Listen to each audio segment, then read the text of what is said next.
जब से यौन पैदा हुई थी उसके पास एक अजीब एबिलिटी थी। वो उन रेड लाइंस को देख सकती थी जो उन लोगों को कनेक्ट करती थी जिन्होंने एक दूसरे के साथ गहरे रिश्ते शेयर किए हों। बचपन में उसे समझ नहीं आता था कि इन धागों का मतलब क्या है, लेकिन इतना पता था कि इन्हें देखने वाली वो अकेली है। टाइम के साथ जैसे जैसे वो बड़ी हुई, यौन ने समझा कि ये लाइंस रिलेशनशिप्स की सच्चाई बताती हैं और फिर उसने ड्राइंग्स बनाना शुरू कर दिया। लेकिन एक दिन उसकी ड्राइंग्स से उसकी माँ को ये शौक मिला कि उसके पिता उसे चीट कर रहे थे, और वो भी उसकी रियल आंट के साथ। ये देखकर उसकी माँ ने नाइफ उठाकर अपने पति पर हमला कर दिया और उसी दिन उसके पिता की मौत हो गई। उस पल यौन को रियलाइजेशन हुआ कि उसका ये पावर कोई गिफ्ट नहीं बल्कि एक कर्स है। इसी वजह से उसने खुद को दुनिया से आइसोलेट कर लिया। सालों गुजरते गए और जब यौन एडल्ट हुई तो डिप्रेशन ने उसे पूरी तरह से घेर लिया। उसने कई बार अपनी लाइफ खत्म करने की कोशिश की, लेकिन हर बार फेल हो गई। और तब उसे सच्चाई समझ आई कि उसके पास सिर्फ रेड थ्रेड्स देखने की पावर ही नहीं बल्कि वो इमॉर्टल भी है। अब जब मरना पॉसिबल ही नहीं था तो यौन ने फैसला किया कि वो इस मिस्ट्री को सॉल्व करेगी। आखिर ये लाइंस बनाता कौन है और क्या कोई और भी है जो इन्हें देख सकता है? इसी इन्वेस्टिगेशन के दौरान एक दिन उसके दरवाजे पर सामने वाली बिल्डिंग की एक औरत आती है। यौन दरवाजा नहीं खोलती और बार बार बेल बजने के बाद वो औरत लौट जाती है, लेकिन जाते जाते एक बैग ऑफ फ्रूट्स उसके दरवाजे पर छोड़ देती है। बरसों से सिर्फ कैंड पीचेस खा रही यौन फ्रेश फ्रूट्स टेस्ट करके हैरान रह जाती है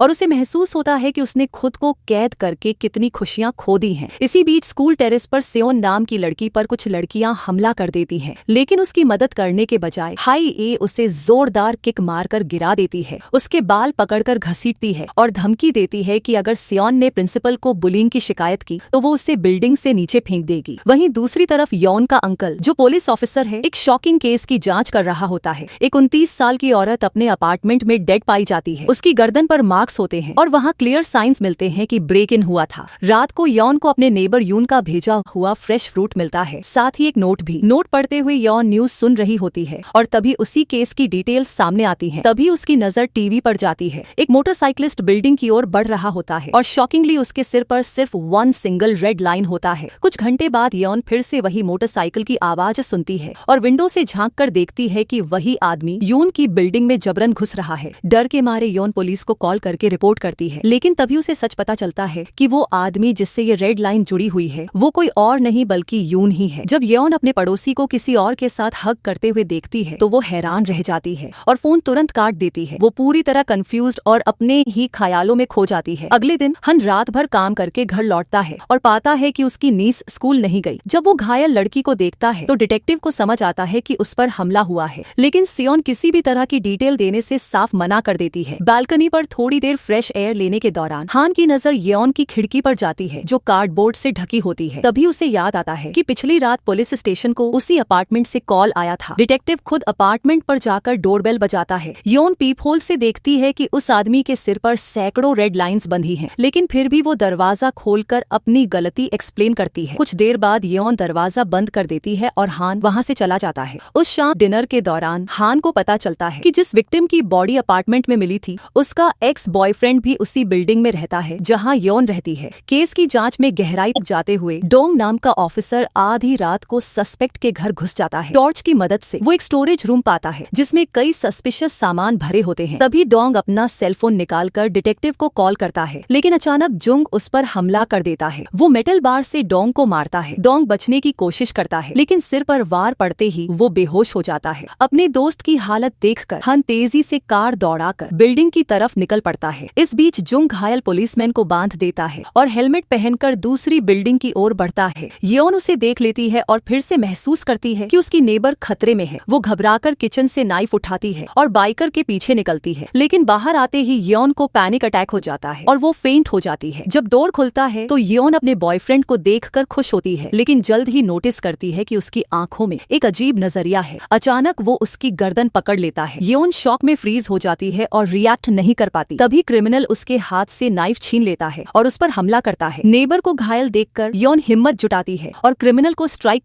करती है। वो अपनी पड़ोसी की मदद करने की कोशिश करती है, लेकिन जुंग फिर से उस पर हमला करता है। उसी वक्त हन अपनी कार बिल्डिंग के बाहर रोककर अपार्टमेंट में घुसता है और खुला दरवाजा पाकर सीधे अंदर चला आता है। विंडो से देखकर वो गन निकालता है और एम करता है। जैसे ही जुंग यौन पर फिर से वार करने वाला होता है, डिटेक्टिव ट्रिगर दबा देता है। गोली लगते ही सेकंड्स पहले जुंग अपने सिर से रेड लाइन गायब होते देखता है और मुस्कुराते हुए जमीन पर गिर पड़ता है। मिनट बाद एम्बुलेंस आती है और यौन को हॉस्पिटल ले जाया जाता है। अपने दोस्त को बचाने के बाद हान योन से मिलने पहुंचता है और उसके सनग्लासेस लौटाता है। तभी सियोन वहां आ जाती है और डिटेक्टिव को सच्चाई का पता चलता है कि येओन और उसकी नीस एक दूसरे को पहले से जानते हैं। दरअसल दोनों एलिमेंट्री स्कूल में क्लासमेट्स रह चुकी थी, जब तक कि येओन की मां ने उसे छोड़ नहीं दिया था। उसके पिता की मौत के कुछ ही समय बाद अब अपनी गिफ्ट का इस्तेमाल करके किसी की जान बचाने के बाद येओन उन रेड लाइंस को अलग नजरिए से देखना शुरू कर देती है और आखिरकार अपनी किस्मत को एक्सेप्ट कर लेती है। कुछ घंटे बाद जैसे ही सूरज उगने वाला होता है, येओन को एक अननोन नंबर से मैसेज आता है और उसे पता चलता है कि दुनिया में कोई और भी है जिसके पास वही एबिलिटी है। अगले दिन जब सियोन स्कूल पहुंचती है तो उसे शॉक मिलता है कि हाइये ने उसका लॉकर खोलकर वो लेटर निकाल लिया है जो उससे मिला था। पूरी क्लास के सामने इंसल्ट होने पर सियोन गुस्से में हाइये पर टूट पड़ती है और लेटर वापस लेने की कोशिश करती है, लेकिन हाइये उसे गिराकर पीटना शुरू कर देती है। तभी टीचर क्लासरूम में आती है और दोनों को लड़ते देख सियोन का साइड लेती है और उसे जल्दी घर जाने की इजाजत दे देती है। इसी दौरान डिटेक्टिव हान जोंग के अपार्टमेंट की जांच करता है कि उसने अपनी ही गर्लफ्रेंड पर हमला क्यों किया था। सर्चिंग के दौरान उसे वही स्टोरेज रूम मिलता है जिसमें सस्पिशियस सामान रखा हुआ था और वॉल्स पर पूरी तरह से रेड लाइन ड्राइंग्स बनी होती हैं। घर पहुंचकर सियोन वो ग्लासेस पहनती है जो उसे स्कूल में मिले थे और अचानक उसके सिर के ऊपर एक वायर नजर आने लगता है। जब वो ग्लासेस पहनकर अपने अंकल की तरफ देखती है तो शॉक में स्क्रीम कर उठती है क्योंकि हान के सिर से सैकड़ों रेड लाइंस निकल रही होती है। नई डिस्कवरी से हैरान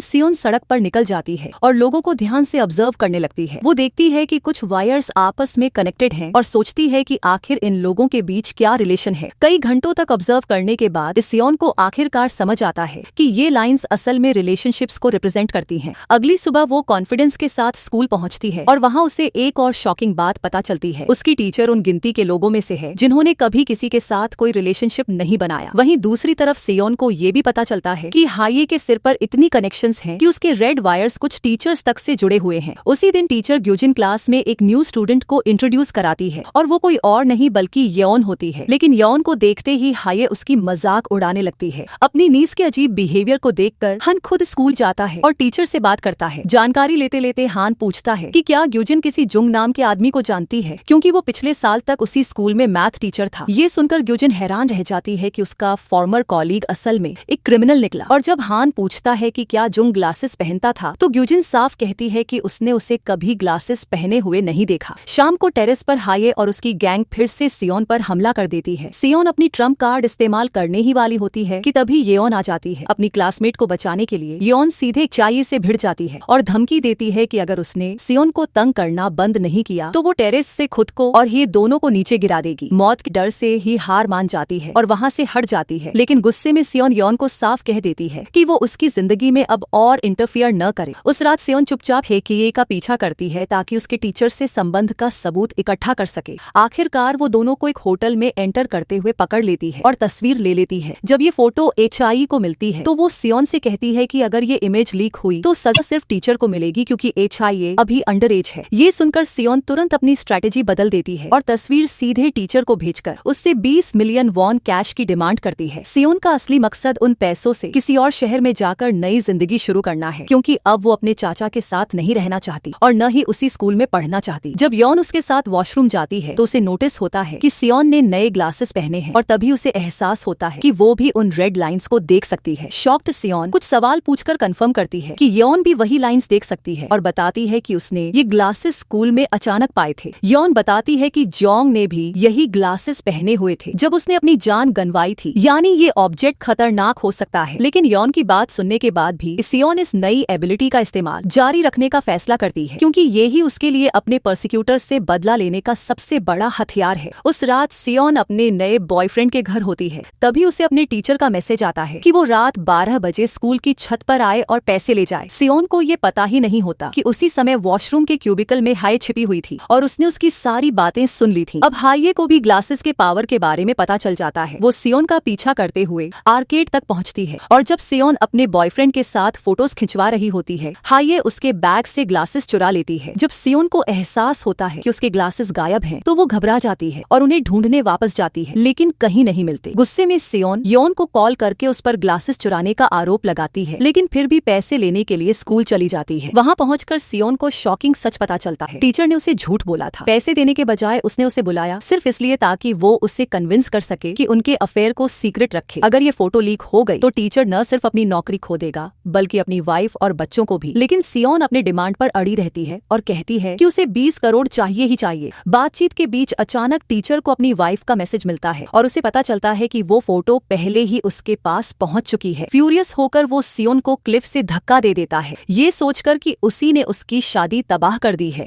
इसी बीच यौन स्कूल पहुंचती है और अपनी दोस्त को ढूंढते हुए टेरेस तक आती है। तभी उसकी नजर नीचे गिरती है और वो देखती है कि सियोन जमीन पर गिरी हुई है और बुरी तरह घायल है। शॉक्ड यौन तुरंत एम्बुलेंस को कॉल करती है और सियोन के साथ हॉस्पिटल जाती है, लेकिन डॉक्टर्स उसे बचाने में नाकाम रहते हैं। जब हान को पता चलता है कि उसकी नीस हॉस्पिटल में है तो वो गिल्ट में टूट जाता है और खुद को ब्लेम करता है कि शायद सियोन ने खुद ही अपनी लाइफ खत्म करने की कोशिश की। लेकिन यौन उसे अश्योर करती है कि सियोन को किसी ने पुश किया था। अगले दिन जब टीचर किम स्कूल पहुंचता है तो उससे उसकी शादी की डेट के बारे में पूछा जाता है। वो बताता है कि उसकी एंगेजमेंट टूट चुकी है। अब वो अपनी फियांसे से अलग होकर अपनी सिस्टर के घर रहने आ गया है और अपनी नीस को गिफ्ट देने के लिए एक स्टफ्ड रैबिट भी लाता है। वो कहता है कि वो सिर्फ एक हफ्ते के लिए रुकेगा क्योंकि कुछ ही दिनों में कनाडा जाने का प्लान है। उसी दिन यौन भी स्कूल पहुंचती है और टेरेस पर क्योंगजिन से मिलती है। भले ही वो यौन की क्लोज फ्रेंड नहीं है, लेकिन क्योंगजिन को इन्वेस्टिगेशन का ऑब्सेशन है, इसलिए वो सियोन को पुश करने वाले के बारे में जानने में इंटरेस्ट दिखाती है। इसी बीच ब्रेक के दौरान प्रोफेसर किम को अपनी डेस्क पर एक पेयर ऑफ ग्लासेस मिलता है। वो उन्हें कैजुअली पहनकर देखता है और अचानक उसकी आंखों के सामने भी रेड लाइंस नजर आने लगती हैं। अचानक हान कमरे में आता है और मिस ग्यूजिन से बात करने की इजाजत मांगता है। उसे पूरा यकीन है कि उसकी भतीजी ने खुदकुशी कर ली, लेकिन डिटेक्टिव साफ कहता है कि सियोन को किसी ने धक्का दिया था। इसी बीच हान हे के बारे में पूछता है क्योंकि उसे पता चला है कि वही सियोन का पीछा कर रही थी, लेकिन टीचर बताता है कि हाइये ए उस दिन स्कूल आई ही नहीं और ये बात शक को और गहरा कर देती है। सच तक पहुंचने के लिए हान सियोन के बॉयफ्रेंड जीवन से पूछताछ करता है। जीवन बताता है कि फोटो खिंचवाने के बाद सियोन बेतहाशा अपने ग्लासेस ढूंढ रही थी। सीसीटीवी फुटेज देखने पर हान को साफ दिखता है कि हेक साई ने सियोन का बैग उठाया और उसमें से ग्लासेस चुरा लिए। उधर डिनर के दौरान किम अपने नए ग्लासेस पहनकर नोटिस करता है कि उसके साले के सिर के ऊपर अजीब सी लाल लकीरें दिख रही हैं। बातचीत में किम ये भी खुलासा करता है कि उसकी सगाई टूटने की वजह ये थी कि उसने अपनी पत्नी को अपने ही दोस्त के साथ बिस्तर पर देख लिया था। कुछ दिन बाद किम और यंग लिफ्ट में होते हैं। किम चौथी मंजिल का बटन दबाता है और जैसे ही दरवाजा खुलता है लाल लाइन सीधे 401 नंबर वाले अपार्टमेंट की तरफ इशारा करती है, वहीं जहां यंग की मिस्ट्रेस रहती है। यंग बाहर निकलने की कोशिश करता है, लेकिन रहस्यमयी ताकत उसे वापस ऊपर खींच लेती है। इसी बीच स्कूल में हड़कंप मच जाता है जब हाई और टीचर की स्कैंडल वाली फोटो सबके सामने फैल जाती है। स्टूडेंट्स और टीचर सब हैरान रह जाते हैं। अपनी जिंदगी की सबसे अहम चीजें खोने के बाद सियोंगजिन शर्म और गिल्ट से टूट जाता है और सब खत्म करने का सोचता है। हान तब क्राइम सीन पर जाता है और यंग से पूछता है कि सियोन उस रात दोबारा स्कूल क्यों आई थी। यंग उसे साफ कहती है कि अगर वो सियोन के ग्लासेस ढूंढ लेगा तो सच्चाई खुद सामने आ जाएगी। दूसरी तरफ किम अपने साले यंग का पीछा करता है और देखता है कि वो 401 नंबर वाली औरत के साथ हाई फाई रेस्तरां में बैठा है। गुस्से में आकर किम अपने साले को कॉल करता है और पूछता है कि वो कहाँ है। यंग झूठ बोलता है कि वो सोल में ही नहीं है। इस झूठ ने किम का शक और पक्का कर दिया। कुछ समय बाद किम होटल पहुंचता है जहां यंग अपनी मिस्ट्रेस के साथ ठहरा हुआ था, लेकिन पकड़े जाने पर यंग सफाई देने लगता है और किम से सब छुपाने की विनती करता है। अगले दिन किम अपना सामान पैक करता है और बहन से अलविदा कहता है, लेकिन उसी दिन उसे पता चलता है कि उसकी बहन ने गुस्से में पड़ोसन की गाड़ी को टक्कर मार दी है। दरअसल जब उसे यंग के बिट्रेयल का पता चला तो उसने कार उठाई और चेरिन की गाड़ी बार बार ठोक दी। उस वक्त चेरिन बुरी तरह डर गई थी। जब किम अपनी बहन को शांत करने की कोशिश कर रहा होता है तभी अचानक यंग वहां पहुंचता है, लेकिन अपनी पत्नी का साथ देने के बजाय वो सीधे अपनी मिस्ट्रेस की तरफ भागता है। ये देखकर किम का गुस्सा फूट पड़ता है और वो अपने ही भाई इन लॉ पर हमला कर देता है, मगर उसकी बहन बीच में आकर इस झगड़े को रोक देती है। इसके बाद जब कपल वहाँ से निकल जाते हैं तब रियुंग किम को चौंकाने वाला सच बताती है। वो कहती है कि असल में वही उसकी मिस्ट्रेस है, जबकि यंग की असली पत्नी चेरिन है। ये राज सामने आने के बाद किम फैसला करता है कि अब इस इलिसिट अफेयर को खत्म करना होगा, लेकिन रियुंग बुरी तरह से टूट जाती है और उसका बर्ताव अचानक अनियंत्रित हो जाता है। इस बीच डिटेक्टिव हान को सियोन की डायरी मिलती है और उसमें छुपा सबसे बड़ा रहस्य सामने आता है। वो चश्मा जिसे सियोन पहने रहती थी दरअसल उसे एक ऐसी दुनिया दिखाता है जो बाकी किसी को दिखाई ही नहीं देती। हान यंग को बुलाकर उन रेड लाइंस के बारे में सवाल करता है। शुरुआत में उसे ये कहानी बेतुकी लगती है, लेकिन फिर भी उसके अंदर कहीं न कहीं विश्वास होने लगता है कि यंग सच बोल रही है। वीकेंड पर यंग मेशन होटल में रिसेप्शनिस्ट की नौकरी कर लेती है। पूरी रात वो फ्रंट डेस्क पर काम करती है, जबकि हान और डिटेक्टिव डोंग सारे सबूतों को जोड़कर केस सुलझाने की कोशिश कर रहे होते हैं। एक बड़े म्यूरल पर सभी लोगों की फोटो लगाकर जब वो कनेक्शन बनाते हैं तो उन्हें एहसास होता है कि प्रोफेसर सियोंगजिन ने अपनी गिल्ट और शर्म की वजह से सब कुछ खत्म कर दिया और वही असल में उस लड़की को टेरेस से धक्का देने वाला था। रविवार को यंग की 2 सहेलियां उससे मिलने होटल आ जाती हैं। तभी एक क्लाइंट कमरे की चाबी लेकर ऊपर जाता है और क्योंजिन उसे पहचान लेती है। वो दरअसल उनकी स्कूल की एडमिनिस्ट्रेशन डिपार्टमेंट में काम करती है। उधर मे संग घर लौटकर जब चश्मा पहनकर बाहर देखती है तो पूरे शहर के आसमान में लाखों लाल लाइनों को तैरते हुए देख लेती है। घर लौटने पर यंग टीवी ऑन करती है और पाती है कि पिछली रात एक और नया शिकार मारा गया। इस बार अपराधी मौके से ही पकड़ा गया और उसने अपने गुनाह कबूल भी कर लिए। लेकिन सबसे डराने वाली बात ये थी कि उस अपराधी ने भी सियोन जैसे ही चश्मे पहने थे। इसका मतलब अब ये साफ हो जाता है कि सिर्फ सियोन ही नहीं बल्कि और भी लोग इन रहस्यमयी चश्मों का इस्तेमाल कर रहे हैं और वही उन्हें इन एस लाइंस को देखने की शक्ति देते हैं। सोमवार को क्लास खत्म होने के बाद जिन यंग के पास आता है और उसे अपने स्विमिंग स्कूल आने का न्योता देता है। उसे याद है कि यंग को खाली जगह पसंद है, इसलिए वो बहाने से उसे अकेले समय बिताने का मौका देता है। शुरुआत से ही जिन यंग में दिलचस्पी लेता है और क्यों जिन की वजह से उसे उसके करीब आने का सही मौका मिल जाता है। यंग को खुद भी समझ नहीं आता, लेकिन अचानक उसे पूल में कूदने की अजीब सी अर्ज होती है। तभी जिन तुरंत कूदकर उसे डूबने से बचा लेता है। बाद में जब उनके कपड़े सूख रहे होते हैं तो दोनों इंस्टेंट नूडल्स खाते हुए बातें करने लगते हैं। यही यंग पहली बार उसे अपना राज बताती है कि वो लोगों के सिर पर लाल धागों जैसी लाइनों को देख सकती है। यंग ये भी बताती है कि जिन और क्योंजिन पर कोई भी रेड थ्रेड नहीं है। भले ही जिन इस रहस्य को पूरी तरह समझ नहीं पाता, लेकिन वो कहता है कि उसे उस पर भरोसा है। अगले वीकेंड पर एक बार फिर मे संग मे शिन होटल के कमरे नंबर 206 को बुक करती है और जब वह कॉरिडोर की सफाई कर रही होती है तो इन उसे आईने के सामने खड़े होकर खुद से चिल्लाते हुए सुनती है, जैसे कि वह किसी से कहने के लिए कुछ बातें प्रैक्टिस कर रही हो। कुछ महीने पहले इसी कमरे में उस औरत को वो चश्मा मिला था जिसने उसे एस लाइंस देखने की शक्ति दी थी और तब से उसका शौक पूरा हो गया था। मे संग का सबसे पसंदीदा शौक था कमरे नंबर 205 के ग्राहकों को दीवार में बने एक छेद से देखना। लेकिन जब उसने उस पार मिस्टर ली को देखा तो वह चौंक गई। जिस पल से उसने इस म्यूजिक टीचर को पहली बार देखा, मे संग उस पर फिदा हो गई थी और जब उसे पता चला कि ये आदमी केलन से मिलने वाला है तो वह टूट गई। उसी समय वह रिसेप्शन पर जाकर कहती है कि वह अपना स्टे अगले दिन तक बढ़ाना चाहती है। इसके बाद जब केलन दोबारा ली से मिलने आती है तो मे संग उस पर फायर एक्सटिंग्विशर से हमला कर देती है और उसके कपड़े पहनकर म्यूजिक टीचर से मिलने चली जाती है। जब ली अपने कमरे में अपनी सहकर्मी को देखता है तो वह सोच में पड़ जाता है कि आखिर ये क्या हो रहा है। और जब मे संग आईने के सामने प्रैक्टिस की हुई लाइनों को दोहराने लगती है तो ली और भी उलझन में पड़ जाता है। जैसे ही मे सुंग उसकी तरफ बढ़ती है, ली उसे धक्का देकर उठ खड़ा होता है और बाहर निकलने की कोशिश करता है, लेकिन दरवाजे तक पहुंचने से पहले ही वह बेहोश होकर गिर जाता है। ली को वापस बिस्तर पर ले जाकर मे संग बताती है कि उसने उसके पानी में स्लीपिंग पिल्स डाल दी थी। फिर वह ली को गले लगाकर उसके उठने का इंतजार करती है, लेकिन तभी वह देखती है कि तकिए पर खून का धब्बा फैल रहा है। यह देखकर वह घबरा जाती है क्योंकि आखिरी चीज जो वह चाहती थी वह यह थी कि जिस आदमी से वह चुपके चुपके चाहती थी उसी की जान चली जाए। जैसे ही लाल धागा गायब होता है, मे संग अपराध बोध से भर जाती है और खुद को स्टेपलर से कई बार घायल कर लेती है। कुछ घंटे बाद केलन किसी तरह अपने कमरे से निकलती है और येओन को ढूंढ लेती है जो उसकी मदद करके उसे बंधनों से आजाद कर देती है। फिर वह कमरे 205 में जाती है और प्रोफेसर ली की लाश देखती है। जब हान वहां पहुंचता है तो वह मे संग का शव देखता है और कमरे के हर कोने में उसके चश्मे ढूंढता है, लेकिन वह उन्हें नहीं पा पाता। जब वह डिटेक्टिव से बात करता है तो यौन कहती है कि मे संग काम के दौरान हमेशा एक चश्मा पहनती थी और ये चीज इंसान के दिमाग के साथ खिलवाड़ करती थी। उसके अनुसार मे संग के पास सिर्फ एक लाल लाइन थी जो ली से जुड़ी नहीं थी, इसलिए यह कहना असंभव है कि आखिर उसने हमला क्यों किया। जब रात होती है और सारी पुलिस होटल छोड़ देती है तो डिटेक्टिव हान दोबारा होटल लौटता है और बाथटब खाली करने का फैसला करता है जहां मे संग की लाश पाई गई थी। ऐसा करते हुए उसे वो चश्मा मिल जाता है जो औरत पहनती थी। हान उसे अपनी आंखों पर पहनता है और आईने में देखता है और अब वही लाल धागे उसे भी दिखाई देने लगते हैं जिनके बारे में यौन बता रही थी। तो आपको यह सीरीज कैसी लगी नीचे कमेंट्स में जरूर बताइए और अगर आपको ये वीडियो पसंद आया हो तो लाइक और सब्सक्राइब जरूर कीजिएगा। फिर मिलते हैं अगली बार।